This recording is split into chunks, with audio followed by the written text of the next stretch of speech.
À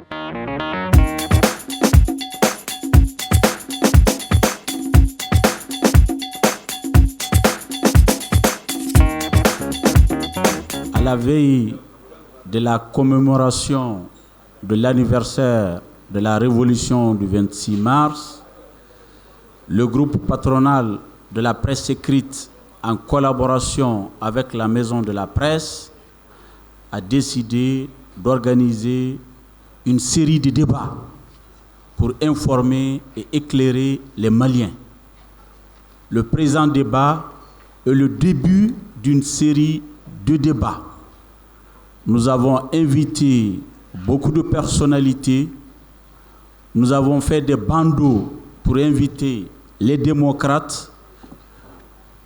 Nous avons invité des conférenciers. Nous sommes là avec le professeur Alinoum Diallo, un homme courageux qui, depuis la décennie Konaré, c'est l'une des rares personnalités qui a accepté de débattre même durant cette période-là. Nous avons Hamidou Konaté, de Djamana, un des piliers de la démocratie. Nous avons M. Koné, également un grand intellectuel, un démocrate du mouvement démocratique qui a fait son combat au Sénégal jusqu'ici. Et que dire de Belko Tamboura, le grand frère de la presse. C'est une victime du 26 mars. Une victime du 28 mars. Il a reçu, je pense, une balle, n'est-ce pas, grand frère? Ben, bref, nous avons, il y a Docteur Chérif, il y a beaucoup de personnalités. Il y a Choguel Maïga, qui pour certains n'est pas un acteur du 26 mars, pour d'autres, il est bel et bien un acteur du 26 mars. Donc, nous avons décidé de l'inviter pour la contradiction. Pour la contradiction. Donc, sans plus tarder, nous allons ouvrir le débat. Moi, je souhaite qu'il soit avec nous. Non, étant là-bas, il sera avec nous. Mais je préfère qu'il soit avec nous. Il est avec nous, professeur. Toi aussi, tu n'aimes pas le débat clair alors. Si. Qu'il soit parmi nous, moi, je ne l'exclus pas. Toi, tu es en train de l'exclure. Je ne l'ai pas exclu. C'est un choix. Cherchez-lui un photo. Non, c'est un choix. Il était prévu qu'il soit parmi nous, mais pour certaines considérations, nous avons décidé ensemble de le laisser en face de nous. Il va réagir. Non, ça, bien sûr. Il va réagir, il va parler, professeur. Oui, il va réagir. Et donc, nous vous demandons d'accepter, telle que l'organisation l'a admise comme ça, quoi. Est-ce que vous voyez, avec vraiment nos excuses, professeur. Nos excuses, professeur. Parce que moi, tu m'as annoncé que je serai avec Choguel Kokala Maïda. Il est là. Oui. Non. Oui. C'est ce que tu m'as annoncé. Hein. Oui, absolument. Et c'est pour ça que je viens. Absolument, absolument. Absolument, absolument. Il y a d'autres qui n'ont pas voulu venir. C'est dommage. Professeur, nos excuses. Choguel va participer au débat. Choguel va participer au débat. Donc maintenant, le débat sera fait en deux parties. Première partie, mouvement démocratique 27 ans après. Quel bilan pourrons-nous dresser, monsieur le professeur? Je suis du Parlement pendant les 10 ans. Donc les bilans, laissez ça ceci. Si tu me dis qu'est-ce qui a été fait à l'Assemblée, là aussi, hein, je serai venu avec le secrétaire général d'alors, je serai venu avec le directeur de cabinet d'alors, je serai venu avec ceux qui écrivaient tous les jours. Moi, les grandes orientations du mouvement démocratique, je suis venu ce matin pour dire d'ailleurs que mes camarades du mouvement démocratique, nous devons sortir à la fois des tranchées et sortir des postures. Au sein même du mouvement démocratique, j'ai souvent dit sortez de vos tranchées. Une fois même, j'avais écrit un papier, peut-être même qui a dû circuler. Sortez de vos tranchées. Sortez de vos postures. Je vais donner un certain nombre d'exemples. Quand on me parle de bilan, je pense à une épicerie politique, quoi. Des recettes, etc. Donc je pense à quelque chose, il y a eu un débat, vous vous souvenez très bien, on a écrit un ouvrage, Le Mali sous Moussa Traoré.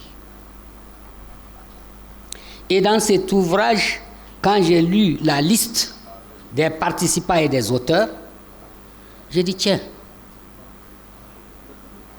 la plupart d'entre eux étaient au congrès constitutif de l'UDPM.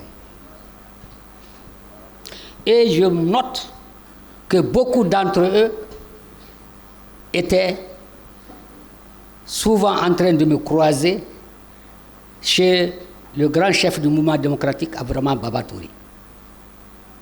Je pense au professeur Abdraman Touré, pour qui j'ai respect, estime et considération.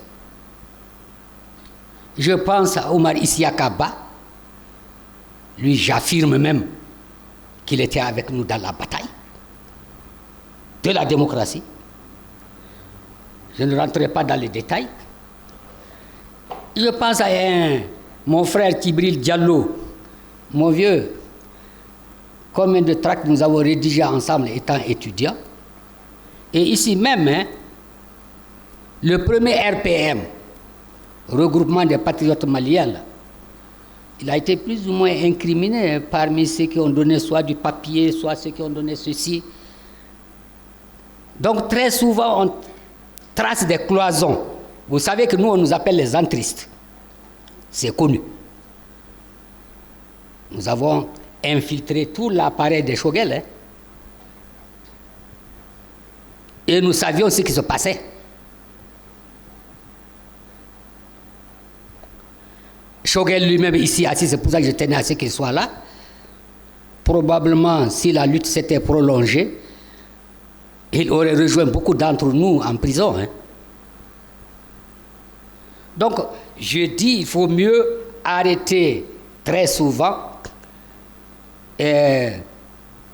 de cloisonner les démocrates et les patriotes maliens, les républicains maliens,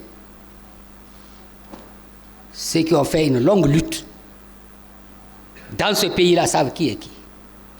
Je termine par un nom que je salue ici. Quand Tiena Koulibaly a été nommé ministre des Finances sous la transition Amadou Aya, j'ai entendu des commentaires, y compris dans la direction de mon parti. J'ai dit vraiment arrêtez ça. Tiena Koulibaly, deux borés donc de Douaza comme moi. Mon vieux, c'est le tribunal des vainqueurs qui l'a jugé, hein, et qui l'a acquitté, et qui l'a blanchi. Beaucoup sont en train de parler dans le mouvement démocratique là. Dieu seul sait s'ils étaient devant des tribunaux, hein, s'ils seraient acquittés comme Tiena Koulibaly. Donc foutez-lui la paix. C'est un jeune que nous autres nous suivions. Peut-être le général Koulou a été plus rapide que nous en le mettant au gouvernement. Sinon, il serait peut-être parmi ceux-là qu'on appelle aujourd'hui glorieusement comme ça, mouvement démocratique. Donc je m'arrête sur ça là. Je ne suis pas 27 ans après. Si je devais dire des choses vraiment qui m'ont dérangé concernant le mouvement démocratique, hein, ce sont les Choguel quand même qui ont fait la route Sévaré-Gao. Hein. C'est sous la direction du mouvement démocratique que le Mali, aujourd'hui, physiquement est coupé en deux. Hein. Si je dois résumer le bilan du mouvement, je dis sur le plan matériel, incontestablement, le mouvement démocratique a eu des succès. Cette salle où nous sommes là, qui l'a construite et qui l'a offert aux journalistes? Ce n'est pas le mouvement démocratique. Je dis que Ahmed Toumani Touré a été à un moment le chef du mouvement démocratique, en étant président de CTSP. J'étais hier à Kabbalah, j'étais dans de magnifiques salles, et puis vraiment les lycées dans chaque cercle, et Alpha disait d'ailleurs, un village, une école, ou un CED. Et il rêvait de mettre même des ordinateurs dans toutes les écoles. Donc le mouvement démocratique sur le plan matériel incontestablement a fait faire des bons en avant. Quand je chahute les Choguel parfois, je dis, le jour où Moussa Traoré a été libéré, c'est imaginaire, hein? On le ramenait de Markala, et puis à un moment donné, là, il dit, mais où est-ce que vous m'amenez là? Je vous dis de m'amener chez moi, à Bamako, et maintenant vous m'amenez à Abidjan. On lui dit, ah non, monsieur le président, ce n'est pas Abidjan, hein. C'est bien. Il dit, alors, et ces échangeurs-là? On lui dit, ça, c'est ce qui a été fait pendant que vous étiez en train de vous reposer à Markala. Bref, vraiment, je m'arrête sur... Je ne vais pas rentrer dans des histoires d'épiciers. Moi, démocratique a fait ça, les autres n'ont pas fait ça, etc. Parce que nous discutons aujourd'hui, pendant que le Premier ministre Soumaïlou Boubèye tente de souder l'Est et l'Ouest du pays, pendant que l'aménocal Mohamed Ag Intalla s'efforce de persuader les Maliens que le vacarme, le brouhaha qu'on a entendu les femmes et les jeunes de Kidal, de Ladrar, en train de dire Azawad, Azawad, dit ne tenez pas compte de ça. Pendant que nous tous là qui sommes des zones qualifiées d'Azawad ou du Nord, là, nous sommes inquiets. Est-ce que notre pays ne sera pas coupé en deux? Et tous ceux qui se battent pour arriver au pouvoir, là, mais qu'est-ce qu'ils vont gouverner finalement? C'est uniquement l'ouest du Mali? C'est uniquement l'ouest plus quand même une partie du sud? C'est l'ouest, une partie du sud, le Sahel occidental? Et ce sera suffisant? Le reste du Mali ne compte pas? Donc moi, je suis dans des questions comme ça aujourd'hui, 27 ans après. Merci, professeur. Je vais me tourner vers ma droite. Monsieur Koné, Ali vient de s'interroger sur l'actualité. Selon vous, est-ce que la situation que vit le Mali aujourd'hui n'est pas synonyme de la mauvaise gouvernance du mouvement démocratique? Je dois d'abord dire que vous m'avez pris au dépourvu. Je n'étais pas prévu sur ce je n'étais pas prévu dans ce débat. Moi, j'étais venu écouter. Mais qu'à cela ne tienne, premièrement, je voudrais savoir qu'est-ce que le mouvement démocratique? Est-ce la somme de toutes les luttes pour la démocratie au Mali, ou alors le mouvement démocratique commence à partir du moment où on est allé vers les manifestations pour réclamer publiquement la démocratie au Mali, en le situant dans les sillages de la déclaration de la Baule. Pour le premier point, j'ai une spécificité dans ce mouvement pour la simple raison que, vous l'avez dit dans votre annonce, j'étais étudiant à Dakar, je suis resté après mes études, j'ai commencé à y travailler. Et donc je continuais à faire des activités politiques et représenter un certain nombre de partis politiques clandestins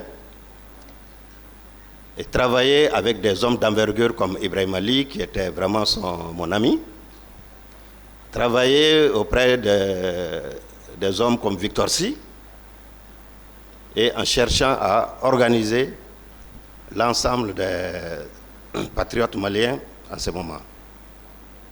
Donc lors des manifestations, j'étais le président du comité de coordination des organisations démocratiques.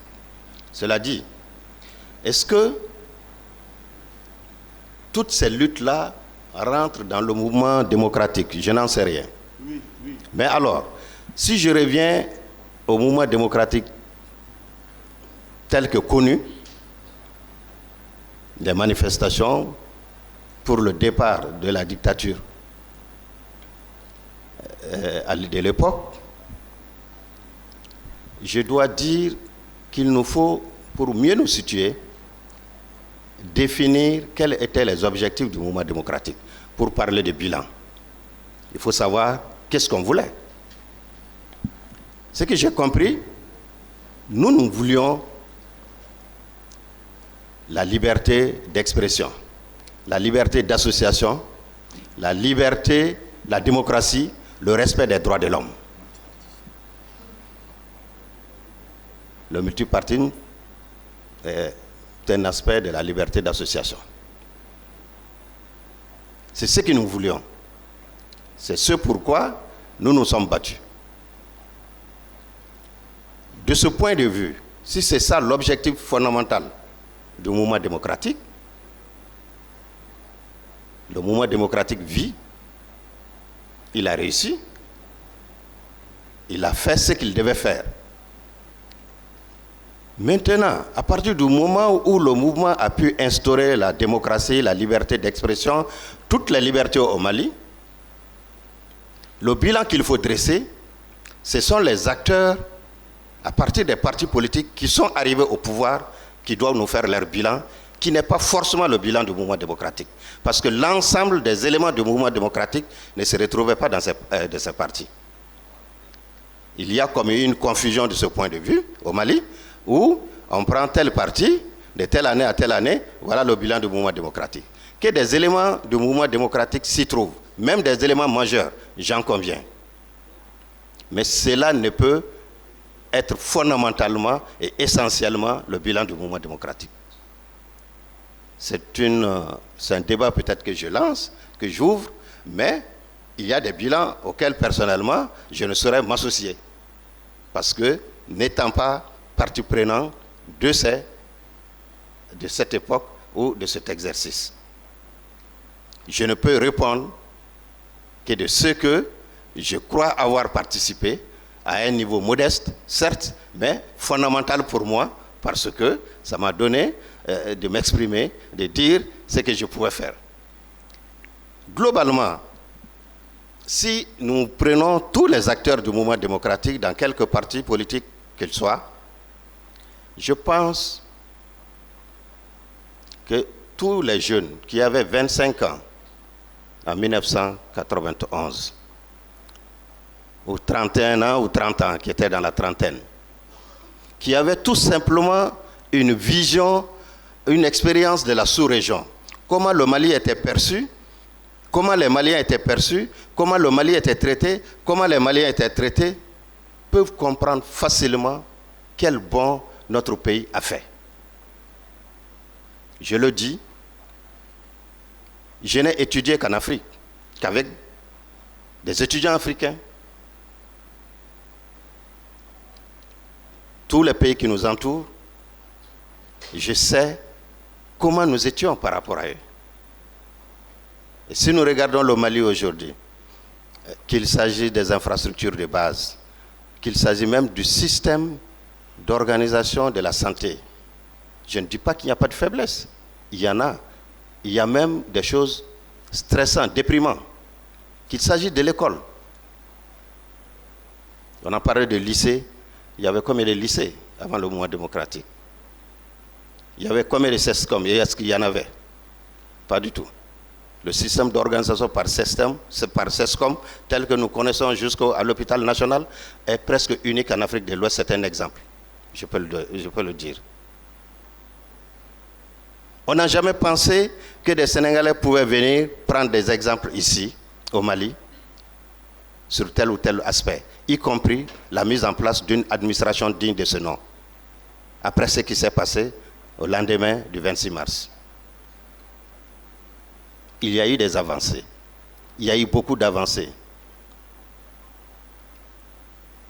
Mais forcément, il y reste des choses, et beaucoup de choses. Il y a des choses inacceptables qui se passent, que personne ne saurait accepter, valider. ce que j'entends, le mouvement démocratique a échoué, le mouvement démocratique, vous voyez, aujourd'hui le pays est coupé en deux par le... Non, ce discours, on ne peut pas le tenir. Il y a un contexte à tout.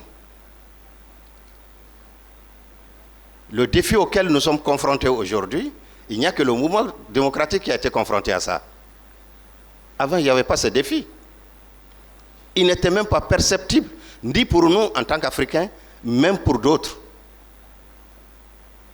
Les conflits étaient des conflits inter-États. Le changement de nature des conflits qui nous est arrivé, il y a 20 ans, c'était inimaginable. Je vous renvoie à un livre, La désunion américaine. Essayez de le lire, non pas parce que l'Amérique est désunie en termes ethniques, mais parce que les Américains ont pensé que c'était la Côte d'Ivoire qui incarnait en Afrique de l'Ouest ce genre de développement, calqué sur leur propre expérience. Mais quand vous lisez ces choses-là, vous comprenez très bien que les défis auxquels nous sommes confrontés n'étaient pas des défis qui étaient connus.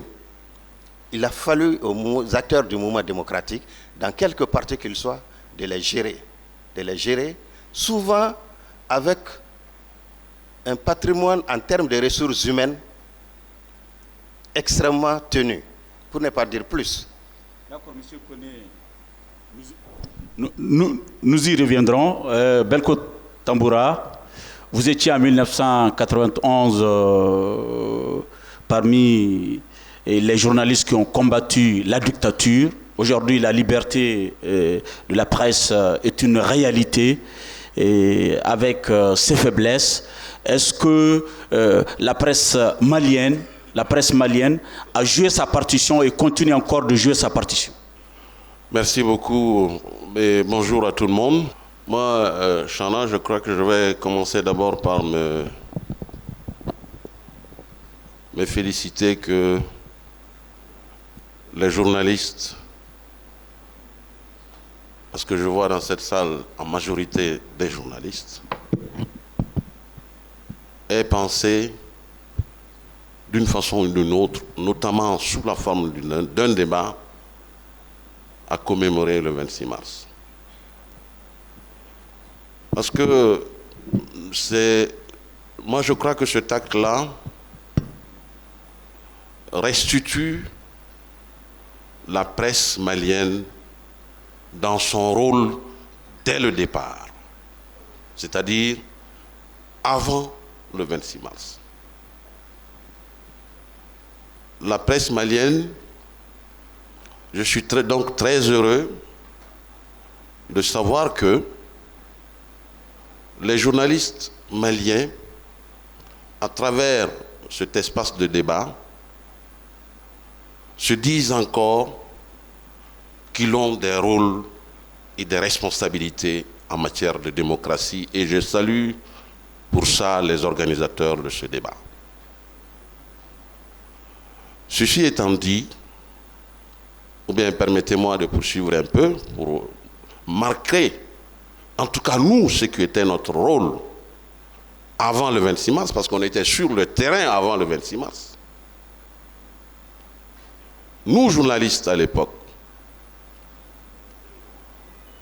il y avait, vous savez quand même, la presse malienne est née avant les partis ou bien les associations qu'on appelle associations de mouvements démocratiques. La presse malienne a été témoin de la constitution du parti Adema, témoin de la constitution et beaucoup d'autres associations. Donc, vraiment, on était dans notre rôle. Et je dis en plus, c'est que nous, en tout cas à la rédaction du journal Aurore, où j'étais adjoint de M. Chouaïdou Traoré, paix à son âme, nous avions, en tant que journalistes, et la carte de l'ADEMA et la carte du SNID, les deux cartes. Donc, ceci étant dit, je crois que ce qu'on doit se dire aujourd'hui, c'est de mesurer les acquis en termes de bilan. Je suis d'accord, c'est juste une question de terminologie. On aurait pu dire quels ont été les acquis et les faiblesses du mouvement démocratique. Et comme vous l'avez signalé dans votre chose, dégager des perspectives au cours de ce débat. Je ne veux pas du tout trahir un secret en disant qu'à l'époque, ce que les gens demandaient, c'était la justice sociale. C'était l'une des principales revendications des Maliens à l'époque. Et le slogan était, en tout cas nous avons marché, quand il Corolin fait Fokura. C'était ça le slogan. L'autre slogan, c'était le multipartisme. Multipartisme intégral. Je crois qu'il n'y a personne pour se tromper aujourd'hui sur là où nous en sommes en termes de multipartisme. Maintenant, qu'est-ce que nous en avons fait? Ça, c'est autre chose. La liberté de presse, la liberté d'expression. Il n'y a personne aujourd'hui au Mali pour dire que le Mali n'est pas à l'avant-garde de la liberté de la presse en Afrique, j'allais même dire à travers le monde, à observer ce qui se passe sur l'espace médiatique malien. C'est un acquis. Mais qu'est-ce que nous en faisons aujourd'hui? La liberté d'association, la liberté de réunion. Je me souviens que ce n'était pas évident, hein, à l'époque, avant le 26 mars, de nous retrouver ici comme nous sommes là, dans la paix et dans la tranquillité, et de discuter de ce que nous voulons discuter. Le professeur Ali Diallo en sait quelque chose. J'ai assisté presque en direct à leur matraquage au niveau de la station Total où j'étais allé couvrir une de leurs réunions. Donc ce n'était pas évident. Donc ça c'est des acquis. Mais qu'est-ce que nous faisons aujourd'hui de cette liberté d'association, de ces libertés de réunion? Liberté tout court, la liberté tout court. Aujourd'hui, je ne doute pas, et le professeur a abordé un certain nombre de questions par rapport au Nord, c'est que je vous assure que ce qui se passe au Nord, ou bien ce qui fait qu'aujourd'hui, que certains du Nord pensent qu'ils peuvent avoir un tel comportement ou bien un tel autre comportement, c'est parce que le 26 mars a aussi indiqué la voie. Le 26 mars a indiqué la voie. Maintenant qu'ils en fassent au point de demander leur autonomie, ça c'est autre chose. Et c'est des interpellations pour tout le monde. Pour terminer, pour ne pas monopoliser la parole, le 26 mars a appris aux Maliens le droit de contester, de dire que nous ne sommes pas d'accord. Et je crois que c'est autant d'acquis. Je ne vais pas rentrer dans les escombres, dans les choses et tout, parce qu'en fait, tout ce qui ont dit en termes matériels procède de ces acquis-là. Donc, cette liberté de contester, dans la dignité, dans le respect des droits de l'homme, ça aussi, ça procède du 26 mars. Voilà donc Chakiou. Vraiment, encore une fois, merci aux journalistes d'avoir pensé à ce genre de débat. Ça ne fait que honorer notre profession. Parce que nous avons, encore une fois, c'est aujourd'hui que nous sommes le plus interpellés. Notre rôle est de nos responsabilités. Vous savez, les hommes politiques là, franchement, moi en tant qu'acteur du mouvement démocratique, je ne voyais pas les hommes politiques se métamorphoser autant qu'ils se sont métamorphosés aujourd'hui. Restez un journaliste à dire toujours liberté, démocratie, lutte contre la corruption, parce que c'est des langages qui ne plaisent pas aux hommes politiques. Et nous sommes les seuls aujourd'hui à pouvoir les tenir en toute dignité, en toute responsabilité sur l'ensemble des terrains. En tout cas, pas le monde politique. Non, c'est vrai. Et nous sommes battus. On ne s'était pas battus pour ce qu'on est en train d'observer actuellement dans le pays. Et peut-être qu'on en parlera. Merci beaucoup. Merci beaucoup, Monsieur Tamboura. Hamidou Konaté, vous êtes le président de la coopérative Djamana, une coopérative créée par Monsieur Alpha Oumar Konaré, premier président démocratiquement élu du Mali. Et très souvent, quand on critique le mouvement démocratique, on critique le régime de Konaré et on laisse entendre que le régime ADEMA a trahi. Vous êtes également membre de la direction de l'instance dirigeante de l'ADEMA. Que diriez-vous? Il semble que c'est vous qui avez commencé à trahir. Merci beaucoup.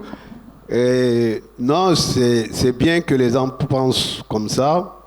Ça signifie seulement que nous avons joué un rôle important, capital, dans ce que nous vivons aujourd'hui, c'est-à-dire la démocratie. Je ne suis pas là, comme l'a dit M. Koné, j'ai été pris au dépourvu, je suis venu pour écouter.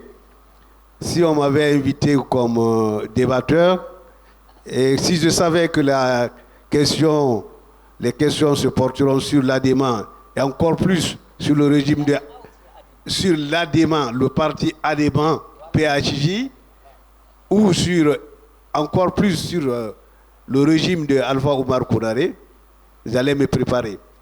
Je pense que honnêtement, il y a des gens mieux indiqués pour parler de l'ADEMA et du régime de Alpha. Mais j'assume, j'appartiens aux deux, même si je n'ai pas assumé des fonctions pendant le régime d'Alpha, mais je suis un militant de la première heure du mouvement démocratique. Belko l'a dit, le premier journal qui a publié tous les statuts de toutes les associations à l'époque, c'est les Échos. Et les Échos font partie de la coopérative culturelle Djamana, dont je suis le directeur général. Comme l'a dit Belko, j'ai participé à la création du CINID, association, le 18 octobre, dans la salle, dans la village 70. Et je sais, j'ai le procès verbal parce que je faisais aussi office de journaliste, j'ai mes notes. Et je sais comment le bureau a été mis en place. Et je sais que des gens se sont présentés aux élections à tous les postes et qui ont été battus. Le maître Demba Diallo, paix à son âme, a dit il faut qu'on mette en place le bureau tout de suite et qu'au sortir de cette réunion, RFI diffuse tout de suite que le Mali a eu une association démocratique. Donc, je suis non seulement membre de l'association CINID, mais aussi de l'ADEMA. Parce qu'à l'époque, on ne faisait pas de différence entre l'une ou l'autre. Bien. Pour revenir au mouvement démocratique, je pense qu'on l'a dit, le mouvement démocratique, c'est un ensemble de militants. Le mouvement démocratique a atteint ses objectifs. Parce que c'était la démocratie. Nous avons la démocratie. Comment elle marche, ça c'est autre chose. Nous sommes battus pour avoir la démocratie. Pour qu'elle marche, les hommes et les femmes qui font marcher cette démocratie. Et les régimes qui se sont succédés, de l'ADEMA à ATT, et aujourd'hui au RPM, au régime de Ibrim, il faut juger chaque régime en fonction de ses propres réalisations. Et le mouvement démocratique devrait être une sentinelle. C'est-à-dire chaque fois qu'il y a problème, chaque fois qu'il y a crise, nous devons sonner l'alerte. Qu'on soit de l'ADEMA, du CINID, du PARENA ou du RPM. C'est ça le mouvement démocratique. Même si, pour la gestion quotidienne, nous sommes différents, chacun va dans son sens. Moi, je pense que nous avons fait, en tant que mouvement démocratique, le mouvement a fait beaucoup de choses. Les réalisations, je ne reviendrai pas dessus. Quand moi, je venais à l'ENA vers le début des années 80, il y avait combien de lycées ici? Ce n'est pas plus de 10. Aujourd'hui, dans chaque quartier, à Bamako, il y a un lycée. Au moins. À Mopti, le lycée de Sévaré que j'ai fréquenté, il n'y avait que le lycée public de Sévaré. Donc, c'est dire que le mouvement démocratique en a fait beaucoup. Bien sûr, la gestion aujourd'hui du pays, on se pose des questions, mais il ne faut pas détacher notre pays aussi de l'environnement mondial. La crise que nous connaissons, c'est une crise de gouvernance, c'est vrai. Il y a le problème de gouvernance qui est là. Berko l'a dit, la justice aujourd'hui est mal distribuée. On s'est battu pour ça. L'école aujourd'hui, quoi qu'on dise, les enfants, le nombre d'enfants qui vont à l'école aujourd'hui, il faut regarder. Combien était-il en 78-80? Donc moi je pense que l'autoflagellation, il faut qu'on arrête. C'est vrai qu'il y a des problèmes. C'est vrai que nous sommes interpellés. Personne ne doit et ne peut se mettre à l'écart pour dire « Ah non, c'est leur régime ». Nous avons un bien en commun, un seul, qui est le Mali. Qu'on soit de l'opposition ou de la majorité présidentielle, le seul souci que nous devons avoir, c'est le souci du Mali. Parce que si tu te bats pour être président ou député ou quoi, c'est parce que tu as un pays. Et aujourd'hui, ce dont il s'agit, c'est l'existence même de notre pays qui est en cause. Lui, il est Peul, malheureusement ou heureusement, on vient du même coin, de Mopti, et aujourd'hui on se regarde, moi je ne le regarde pas bien sûr en ancien de faïence, mais nos parents aujourd'hui qui ont cohabité ensemble depuis toujours, aujourd'hui s'entretuent. Et vous pensez que vous n'êtes pas interpellé parce que vous n'êtes pas du pouvoir ou vous êtes de l'opposition? Je dis non. Nous sommes tous des Maliens, nous devons avoir souci de notre pays. Et souci, et avoir se dire que nous avons le devoir de laisser ce pays-là aux générations qui vont venir après nous. Nous, on a trouvé un pays uni et on doit laisser un pays uni. Pour revenir et pour terminer, Alpha Omar Konaré, le 22 septembre, le dernier 22 septembre qu'il a fêté, il a fêté à Kidal. C'est vous dire que le pays, quand il quittait le pouvoir, c'était un pays uni, un. Quand tu vas fêter le pouvoir, la fête de l'indépendance à Kidal, ce n'est pas rien. Pour que Boubé, qui est un camarade à nous, aille à Kidal, on a vu toutes les démarches, toutes les tracasseries aujourd'hui, et au moins celui-là, la félicitation d'avoir effectué ce voyage-là, et sans encore. Ça, c'est très bien. Donc, nous devons nous dire qu'on vient de loin. Notre pays vit une situation extrêmement difficile. Et en tant que journaliste, vous en savez plus que moi. Merci beaucoup. Je rebondis sur le mouvement démocratique parce qu'on disait tantôt l'ADEMA. Et moi, je dis effectivement, quand on dit l'ADEMA, c'est l'Alliance pour la démocratie au Mali. Et c'est l'association. Quand mon ami Elhaj Chana m'a dit tu es retenu pour discuter dans un panel et qu'il y a Choguel, j'ai dit j'espère qu'il n'y a pas que Choguel. Hein. Pour que ce débat ait réellement lieu et correctement lieu, il faut qu'Alpha Omar Konaré soit là. Il faut qu'Ibrahim Boubacar Keïta soit là. Et moi, Alinou Diallo, qui était au Parlement. C'est le trio qui doit rendre compte de ce qui s'est passé pendant les 10 ans. Si c'est ça, je suis partant. Si ce n'est pas ça, je ne suis pas en train de venir faire du bavardage inutile. Le bavardage, c'est parce qu'il ne m'a jamais dit que mes conditions ne sont pas remplies.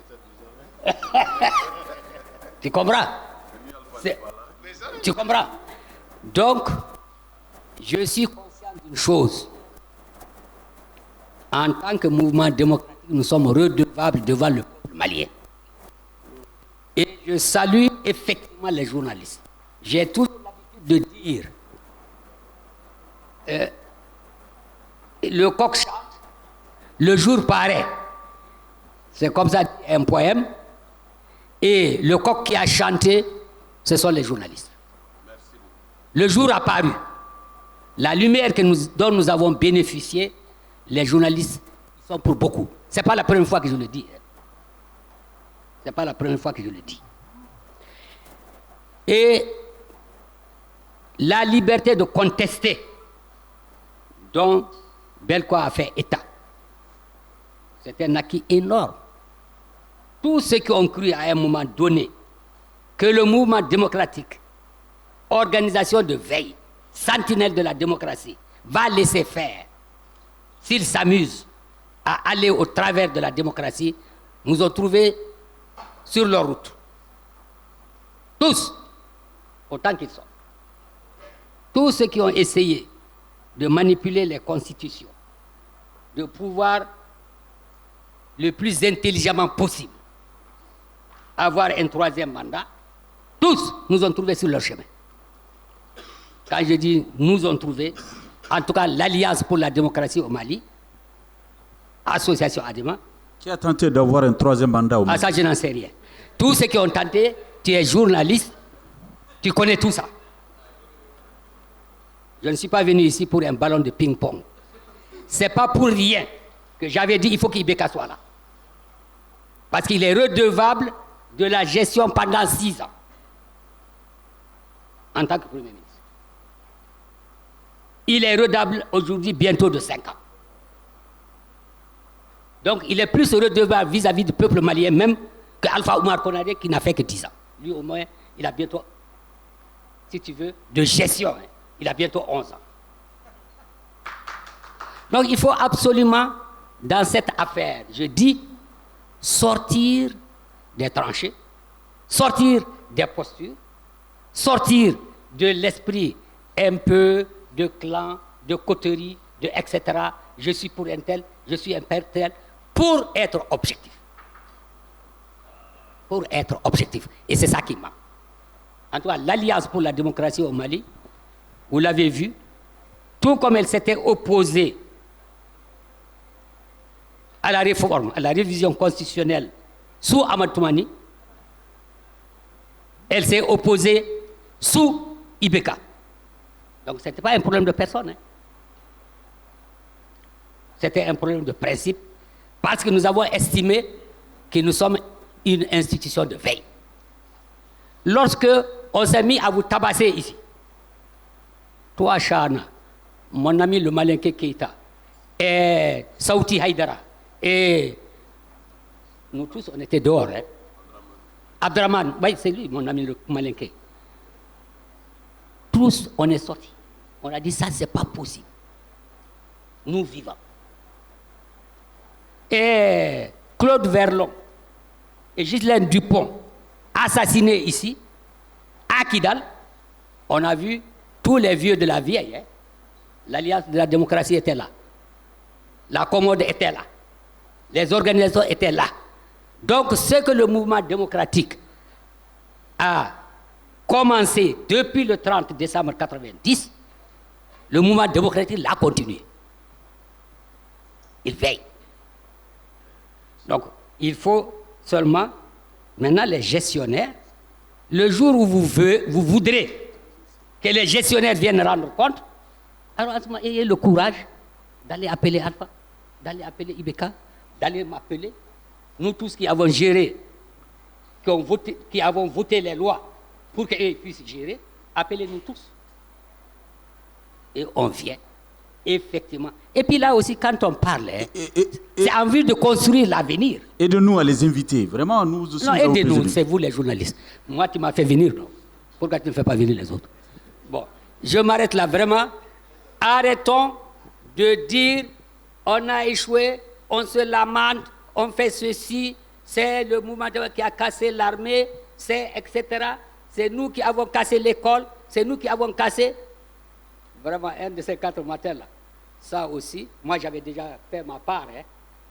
Une fois sur Africable, j'ai rappelé comment l'armée malienne s'est délitée, comment elle a été décapitée successivement, comment l'état d'esprit où on vient à l'armée pour les grandeurs et servitudes militaires, cet état d'esprit, comment il s'est délité progressivement, et comment on en est venu, on vient principalement à l'armée, je dis pas tout le monde, hein, pour être ministre, pour être Premier ministre, pour faire donc un coup d'État, pour être ambassadeur, pour être chef de projet, pour être administrateur,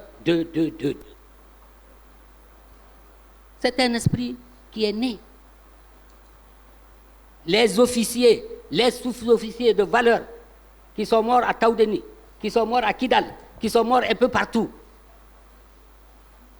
Donc comment notre armée réellement a été ébranlée tout au long de la gestion du pays, de la gestion du pays. Parce que les premiers officiers de qualité, des capitaines essentiellement, qui s'appelle Dibi, c'est le plus connu, qui s'appelle Bakari Kamara, qui s'appelle Tchekoro Sogodogo, qui s'appelle capitaine Alassane Diarra, qui s'appelle Jean Boulon Samaké, etc. Bon, je vais m'arrêter. D'accord.